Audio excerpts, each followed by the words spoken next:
Welcome.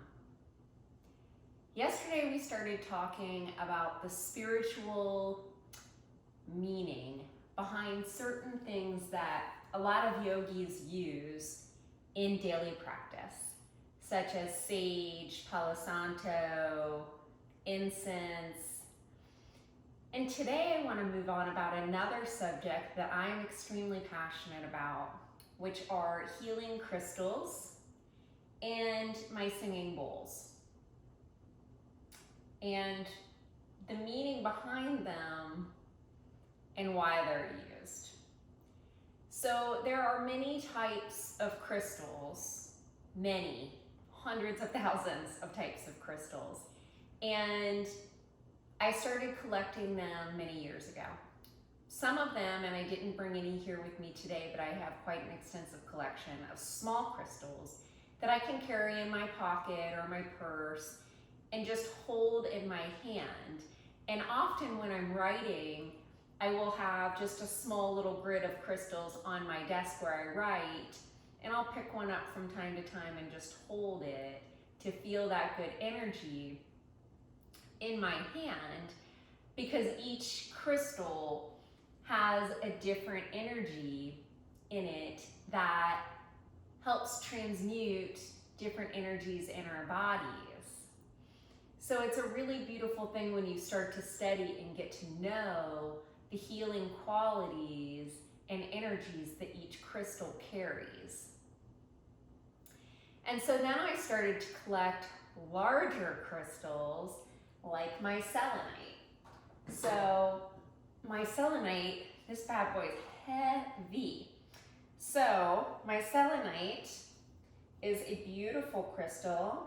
I don't know if you can see that, how the light permeates and bounces off of the crystal, but this one's just really beautiful. Selenite promotes peace, calm, and clarity. It also lifts our spirit, raises our spirit.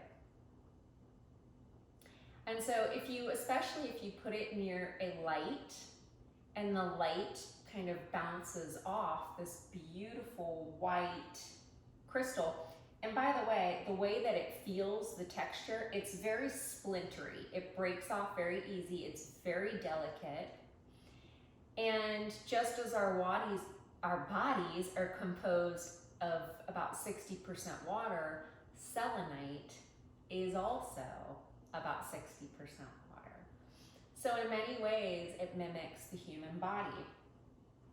The top is very smooth, the sides are very sort of rough.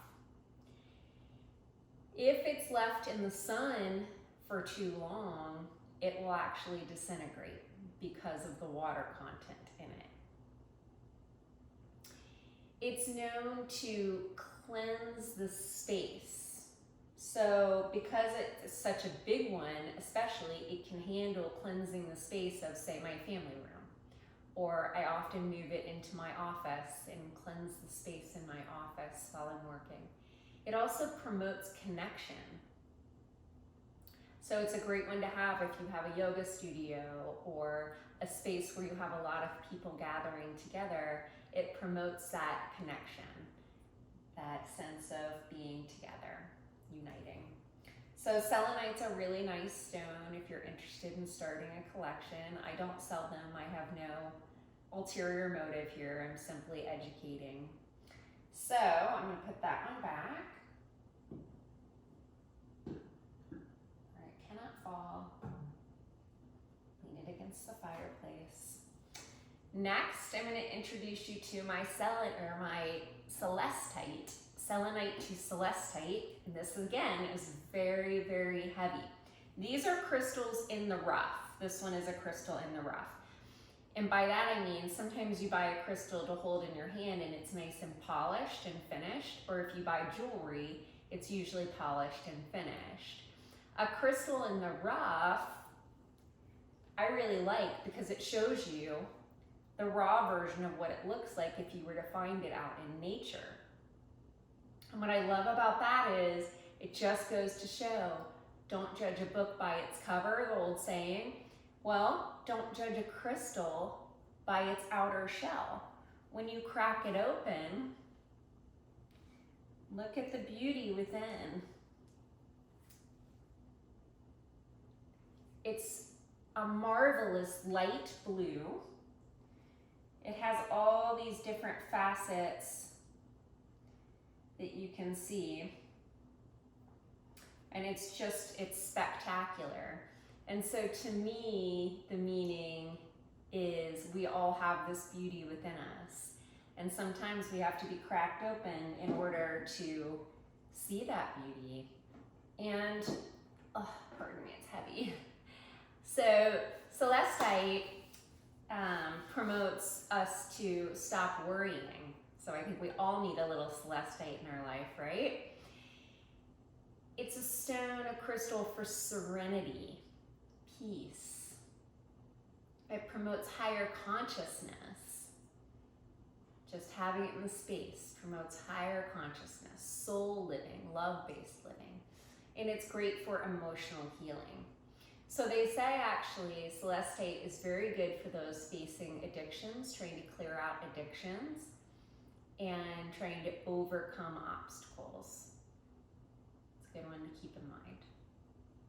Next, we're going to move on to amethyst. Again, another one in the rough. Would you ever guess such beauty would come from just this ordinary brown stone on the outside? You break it open, you polish it around its edges, and then this raw amethyst in the middle is just simply stunning. So amethyst is great for stress relief, great for comfort. It relieves pain. So I suffer from migraines, and amethyst is very good for me. So I have a small chevron amethyst that it's polished, and I often just hold it in my hands and rub it when I have a migraine. Or sometimes I'll lay it on my third eye and just let it rest there while I lay flat in my bed and rest and cave into my migraine, and it really is very helpful. It's also good for raising spiritual awareness. So those are the three crystals that I've brought here to share with you today, but there are many, many out there, and they each have their own special meaning. And again, they can be handheld, they can be large collectibles. I decided to collect these in lieu of collecting art to hang on walls because this is important to me and I like the healing qualities. So next I'm going to move on to my singing bowl.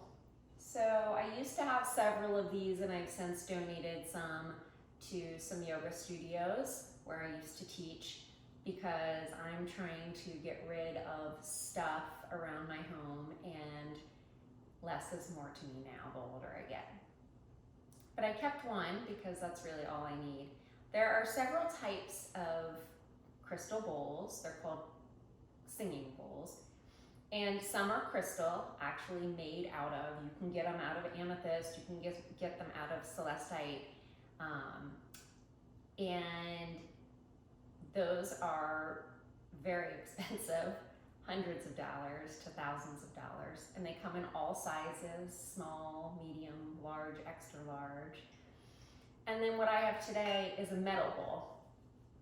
And I don't know if you can see, I'm gonna come closer. This one has all kinds of beautiful and intricate designs all over the outside, as well as the sides and the inside. So typically these are made in Nepal or in India, Tibet, and then brought here. Thankfully, we have access to some of them. This one rests on a lovely pillow when I'm not using it. And then this is the tool or the instrument used to play it. So the reason that these bowls are so special is that, again, our bodies are 60% water. So we respond to energy and vibrations. And the singing bowl gives off a lovely vibration.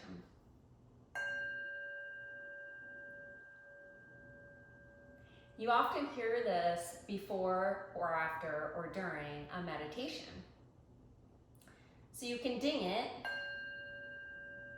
or you can play it by going around in circles.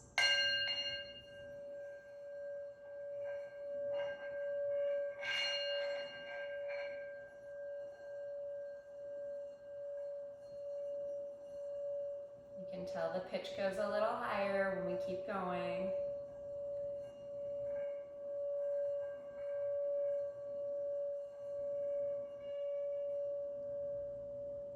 Even after I stop playing, it continues to ring. And our body responds to that calming sound. It is said that when our body hears that vibration, it even balances the left and right hemispheres of our brain.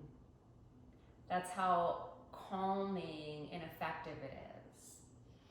So if you've ever heard of an event called a sound bath, that's where there are many singing bowls in one place, and you can do it as an individual. It's usually practiced as a group in a yoga studio or healing place. And the person or people performing the sound bath will play several, often many sound bowls, and sometimes they'll integrate other instruments as well that give off healing sound.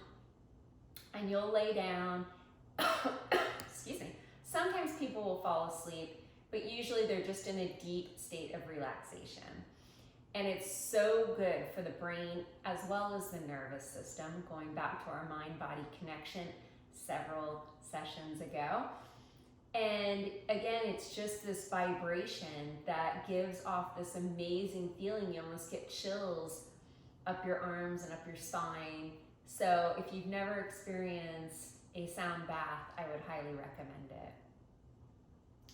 Just wear comfortable clothes and just go with the expectation of relaxation. That's all it is.